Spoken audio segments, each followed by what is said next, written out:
Hey, I'm Quell, the owner of Project Beauty and Quell Vision, and this is my story.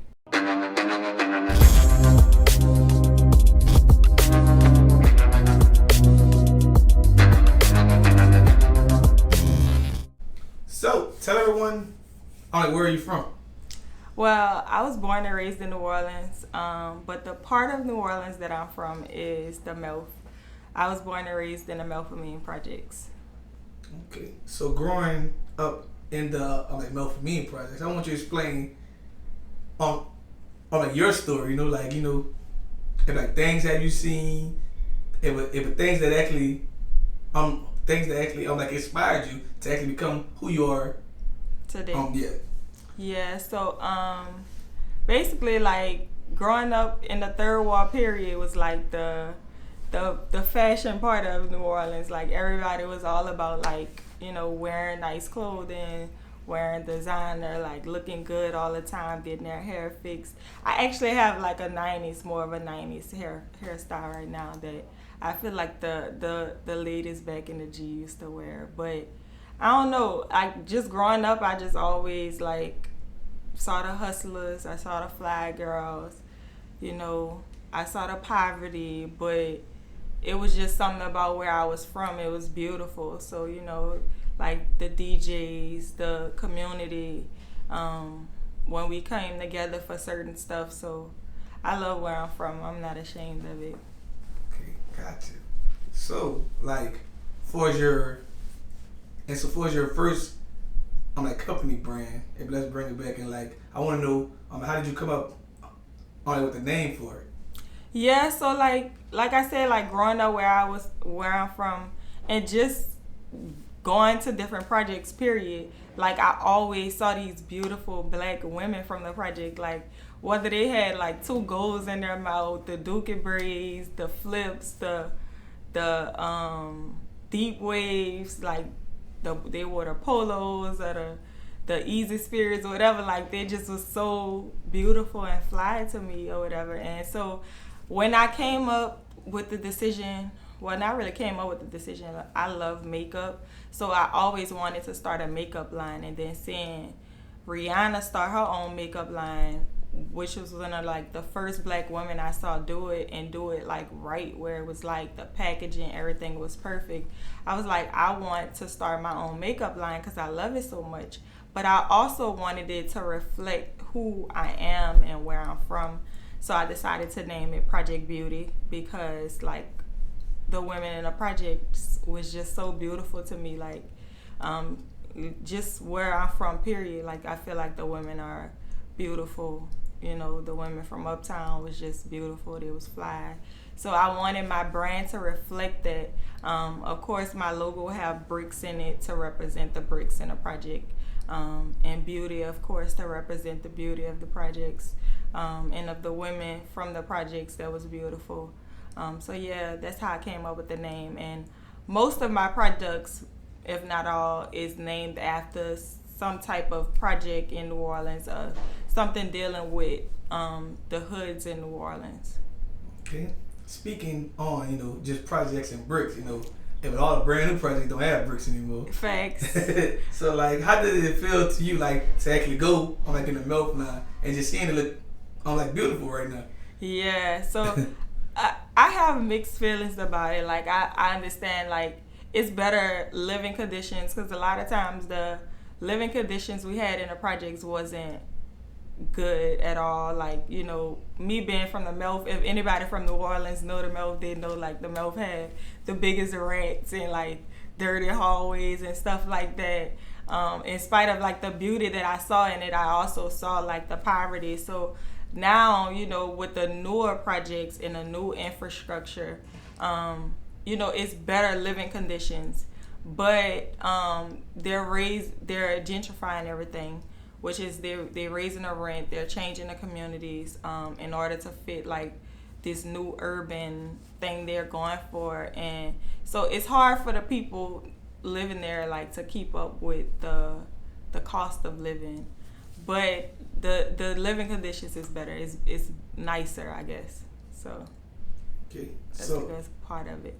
So you got like Project Beauty. So I want you to explain to someone who is actually looking to actually support you. Like tell them all of the like products like that you sell. So I have over 25 products right now. I started with only about 5 or 6. I have lipsticks, a variety of lipsticks that comes in different shades. I have lip glosses that comes in about 4 or 5 different shades. I have eyeshadow palettes. I have mascara, foundation, which a lot of black owned makeup lines don't have foundations. I have a say in everything that goes into my products. All of my products is made with quality product, like quality ingredients that is good for skin, that won't harm you, that's breathable. Because a lot of times makeup would break me out. So I wanted something that was good, not only just good quality, but also good for skin. But I have foundation, lipsticks, lip glosses, mascara. I'm trying to think of what else I have.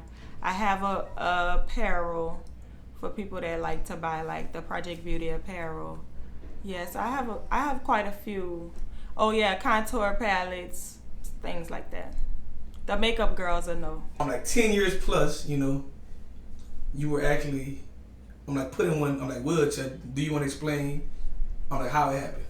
Yeah, I was in high school. I was about to graduate high school. It was this guy that I dated, and I use the word dated loosely.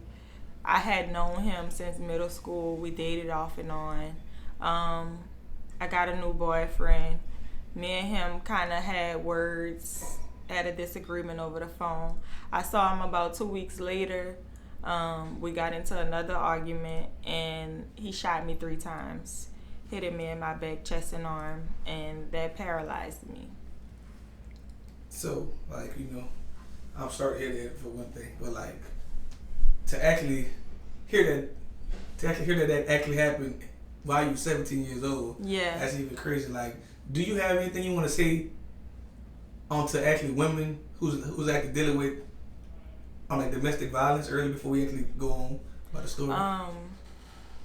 It wasn't a domestic. It was a domestic situation because we had a relationship previously, but it wasn't something I was in for a long time. Like him doing that to me was actually more surprising than anything, or whatever. And of course, he is in jail now and he's serving time.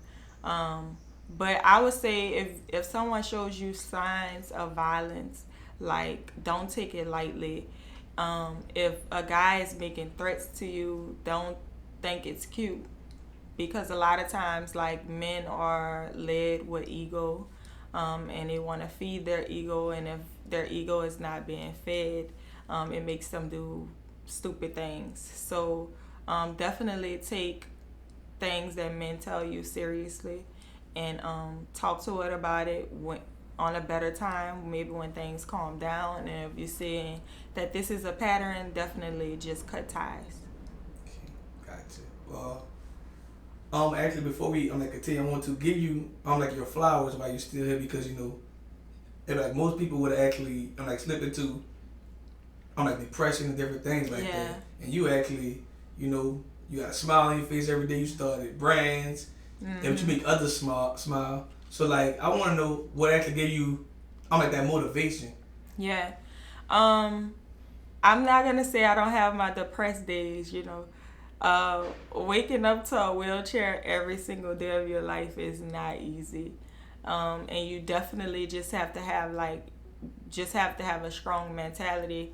But what keeps me motivated is I don't have too many people to fall back on, honestly.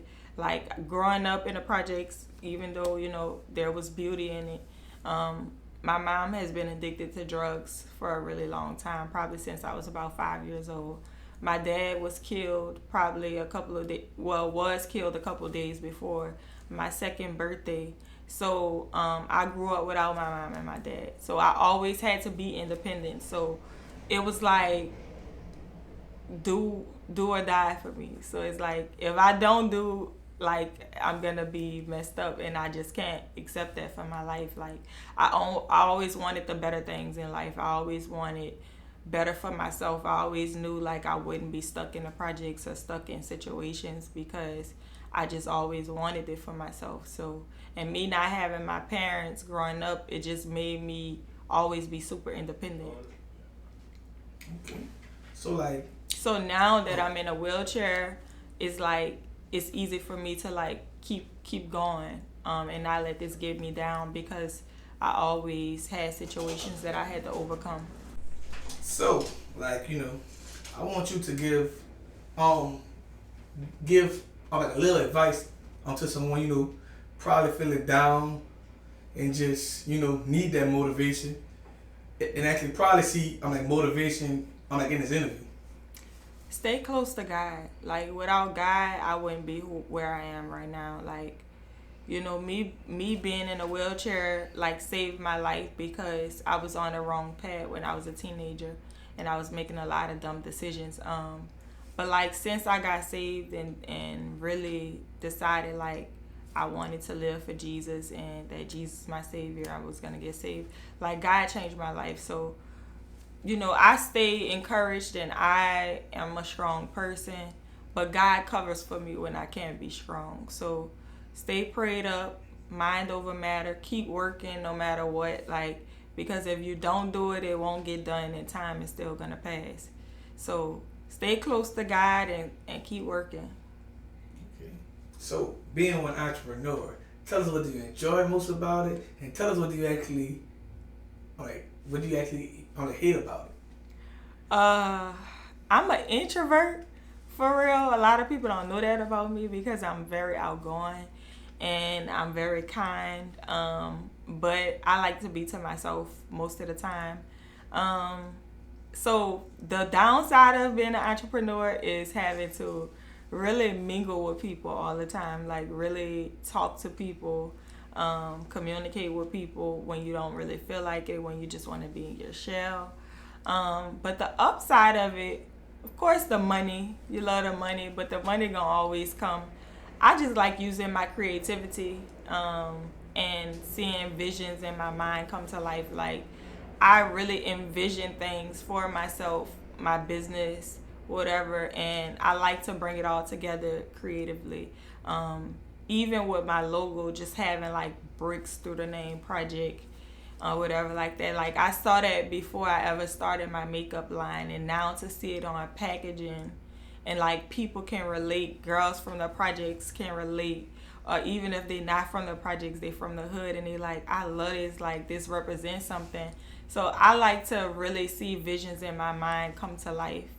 Now I'm doing Quell Vision, which is basically like a business consulting service, and I'm helping other entrepreneurs start their businesses. I'm helping them brand themselves, market their products better, and I really enjoy that because it allows me to use my creativity for other businesses and what they're doing, and for businesses that I may not have. Like I have a makeup line, but if I'm working with somebody with a hairline, that allows me to use my creativity in a different way. So I've enjoyed that a lot, and I just like being creative. Gotcha. So Project Beauty, where do you see your brand going? I'm like 3 years from now. 3 years from now, I want to have my own store, and I want to be more global, outside of New Orleans, outside of the United States. Right now, my brand is big in New Orleans, and there's a lot of girls outside of Louisiana and New Orleans that support me, but I feel like I can grow even further. So my goal and where I see myself 3 years from now is definitely being global and having my own store where the girls can come in, shop, test products, take pictures, and all of that as well. Oh, it's coming soon. You gotta speak it into existence. Facts. And it's definitely coming.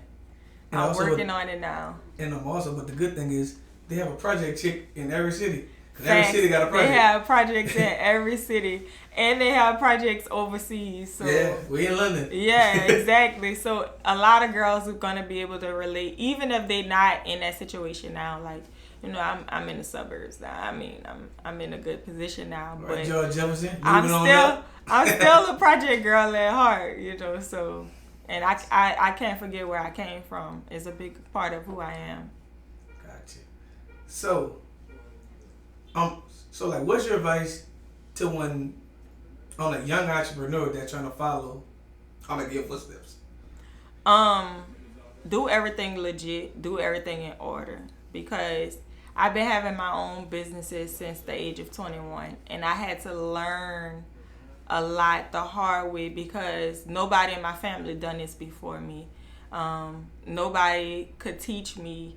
So definitely do everything legit. Don't just start a business and go on Instagram, start a website without having your LLC, your EIN number, without having a bank account using your LLC and EIN number, without depositing the money from your sales into that bank account, and also leveraging your money that you're putting into your business bank account so you can get business credit and business loans down the line, so you're not using everything you're making to put back into your business. The goal is to use the bank's money, not your own money, because it ain't gonna work if you're trying to pay bills, you're trying to invest in yourself, you're trying to market. Definitely do everything legit in a legal way and in order. So eventually you put yourself in a position to where you're not using your own money. And that way you can scale and grow faster. Gotcha. So tell us, what's next for you? What's next for me is me really growing Quell Vision, as well as dropping new products for Project Beauty. Right now I say I have over 25 products, but I do want to do a holiday collection. So I'm working on that for Project Beauty. And for Quell Vision, I have over 15 clients right now. I already helped about 6 or 7 people just this summer launch their businesses. But I'm working on helping a lot more people launch their businesses. So I really want to grow that and do more things on the creative side, more photo shoots, more business launches, things of that sort, more rebranding, helping entrepreneurs really brand themselves correctly. Gotcha. And also, last but not least, tell everyone, where can they find you on social media and just everywhere? Social media on Instagram _Beautiful Survivor. Project Beauty on Instagram is at Project Beauty, and the E in beauty is a 3. Instagram for Quell Vision is Quell Vision, QUELLVISION.